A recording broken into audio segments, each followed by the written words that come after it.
Greetings, this is Fallon Hod. So between the games of Kingdom Come Deliverance 1 and Kingdom Come Deliverance 2, the main character Henry has randomly developed a taste for dick.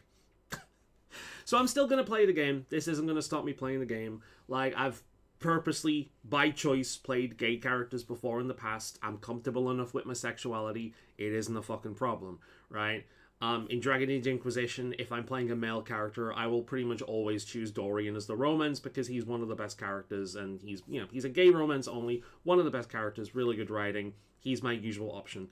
In Mass Effect, I will pretty much always choose Garrus if I'm playing as FemShep, and I'm pretty much always playing as FemShep. I never play as male Shepard.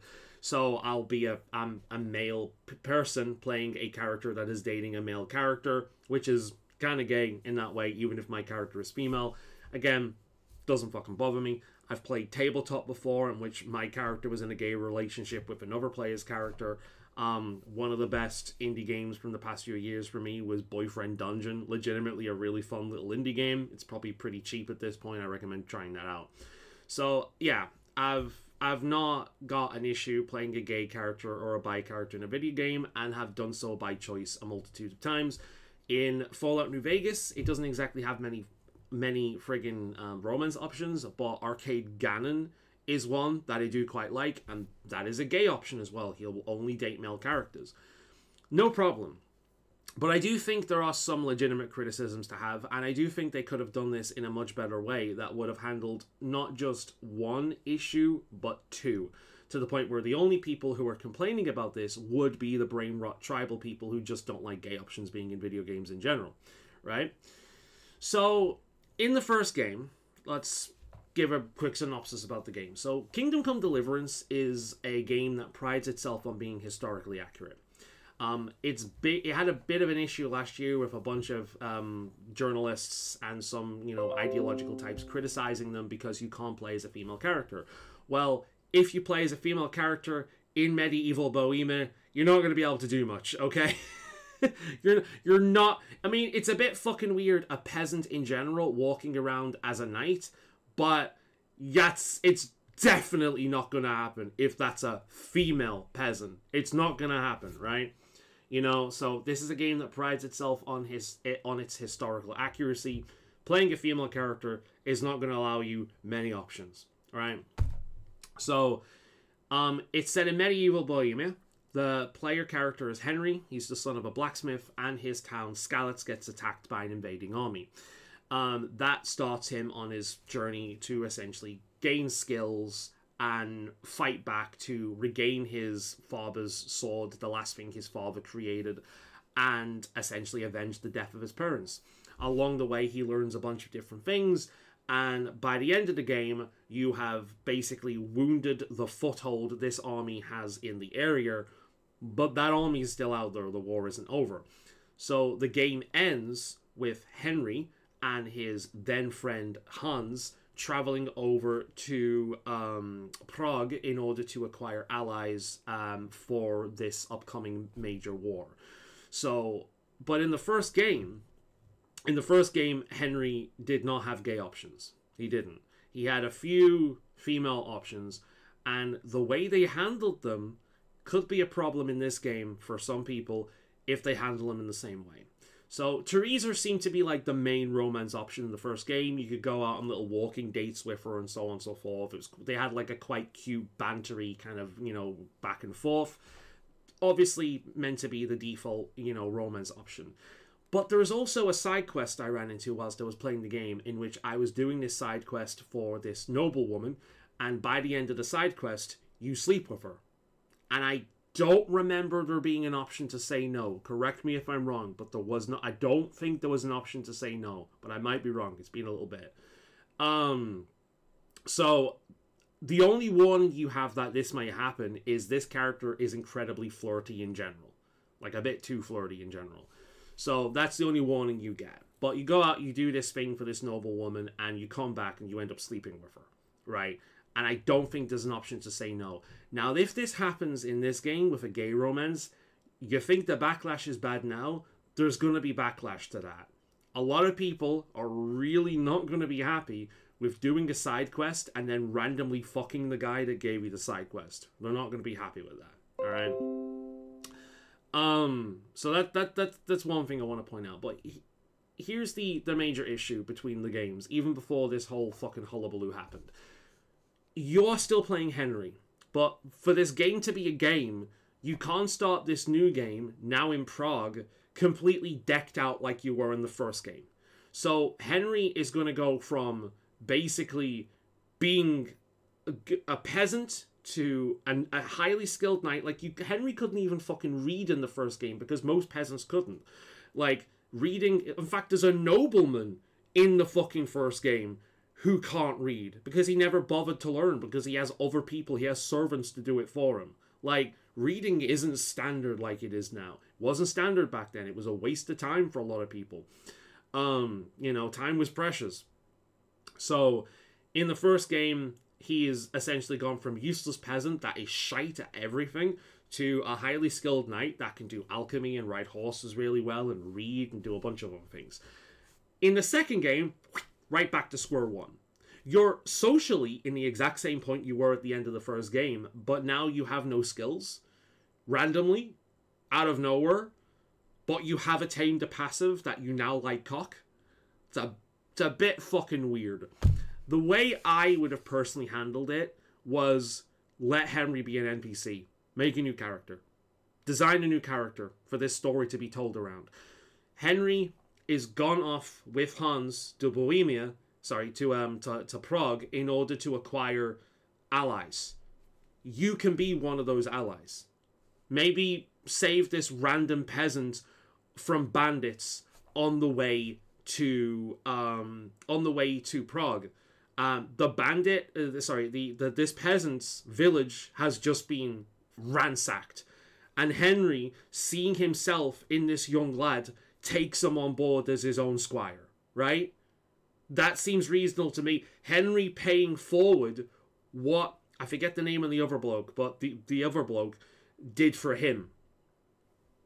That character is now your player character. So you start off playing as Henry, you're all kitted out, you've got your gear, you've got your skills, you enter combat. Maybe this is just a cutscene because the combat is difficult. You probably lose if you've never played this game before. The combat's very different. So this might just be a cutscene. But you save this young lad whose village has been ransacked by, you know, this army going the other way. Henry sees himself in this young lad. Henry decides to help this young lad as a squire. This guy, now recruited into this mission, is your player character. You start off as useless, just like Henry did in the first game. So there's not that weird transition now of Henry being highly skilled and then being fucking useless again. You're playing as this new character who is useless, and it's starting off from square one again. Because you're playing as a new character, if for some bizarre reason you're playing this game without playing the first game, then this character being a new character, it's justified that this character might ask questions as to what the hell's going on. So you've got your explanation built into this. On top of that, this character isn't Henry. If this character is bi, who the fuck cares? They could be. Like, gay people, bi people just didn't randomly start to exist. The only thing that's changed over the past few years is a bunch of people claiming they're one of these things when they're really not, just because they get some social clout from being this. That's the only thing that's really changed. It's gone from one extreme to the other. But outside of that, it's... gay people have always existed, bi people have always existed. It just used to be dangerous. You could lose your life for admitting to it, you know, or partaking in it. So this character, it makes sense that they start off as square one in terms of their skills, and it makes sense that they're bi. No issue. At that point, the only people who have an issue with this decision are the people who are completely brain-rotted by politics. But Henry randomly being bi in the second game makes no fucking sense. Just like Henry randomly being completely fucking useless again in the second game makes no fucking sense. It would have made much more sense to make a new character have that character start off as square one again, and have that character be bi. That way your second game has your bi options, and you start off from scratch again, and there's no weird, awkward transition between the two games. It makes complete sense. Henry as an NPC could have a personality based on the choices you made in the first game, because from what I've heard, some choices do carry over from your save file, which is beautiful. Mwah! I love seeing shit like that. Mwah! I don't know why I did that and then the sound. But anyway, I was a little bit delayed in the sound apparently. But anyway, that is fucking beautiful. I love seeing that. So maybe NPC Henry could have a different personality and different morality based on the choices you made in the first game. Maybe, I mean, he's always going to be accepting because he sees himself in this young lad, but maybe he's a little bit put off by the idea that this young lad is bi, right? Because he's a Christian lad, right? But maybe if you made the choice in the first game to not kill the women, you know, doing that satanic ritual, you know, maybe Henry's a little bit more accepting. Maybe if you made the decision in the first game to not hand that family over to the church that was practicing a different religion, you know, maybe Henry's a little bit more accepting. Or maybe Henry's a little bit more antagonistic towards you if you made the decision to hand both of these groups over to the church or kill them. You know, little things like that. Obviously, it's still going to be Henry's charming self, but with slightly different morality based on, you know, your decisions in the first game.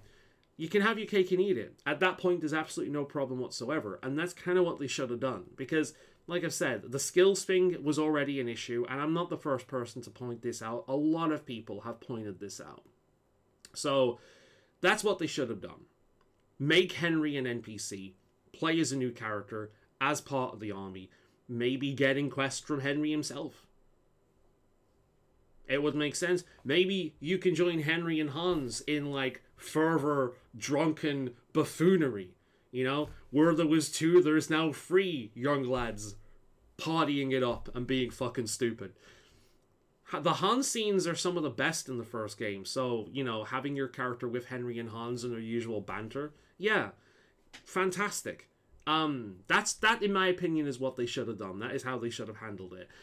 Because there are legitimate criticisms with a character's gender or identity or race or sexuality randomly changing between games. If Henry had options for, like, gay relationships in the first game, this wouldn't be an issue at all, except for the people that just hate gay relationships as an option in general. This wouldn't be an issue. But because it's randomly changed between two games, and we live in this current climate now where a lot of this stuff has been kind of like forced into everything. Like, these changes have been forced on so many characters in so many forms of media. A lot of people are highly sensitive to it. You know, they're fatigued by it. They're easily triggered by it, and that's kind of like what we're seeing here. I do think a lot of the backlash is bullshit. It's over the top. You know, it's not like Henry is suddenly a paraplegic trans black woman, you know? He's just got an option in probably one cutscene to date a guy. That's it. It's not the fucking end of the world, guys. But it is weird. But so is the fact that he loses all of his skills between games. So, yeah, in my opinion, the way this should have been handled is they should have made a new character. And I really like my idea for the introduction. Have him run into this lad whose village has just been sacked, or hamlet, just this small little settlement. Maybe he's just living there on his own, like a farmland somewhere, or like a mill somewhere, you know, and his family has been killed, so they could just steal resources, so they could get, you know, back where this army is going. But they were running out of food and whatnot, so they ransacked this place, killed this guy's family, and moved on. As armies at the time would have done, you know. So Henry sees himself in this guy, and takes him under his wing, paying it forward to the luck he had, and the way he was treated. And then this guy then becomes your player character. Yeah, there'd be people who wouldn't like that either, but to me that makes far, far, far more sense than continuing to play Henry, who has now lost all of his skills, but has gained a taste for dick. So, I don't know. That's how I would have handled it personally, but yeah, there's my take. Hope you've enjoyed this. Bye for now. It's not that big of a deal. I'm looking forward to the game. It comes out in like a week or so. Very, very... Although I won't be playing it right away. I'll be buying it, but I won't be playing it right away because it will most likely be a buggy, broken mess for a little bit. Because fuck the first one was. Like,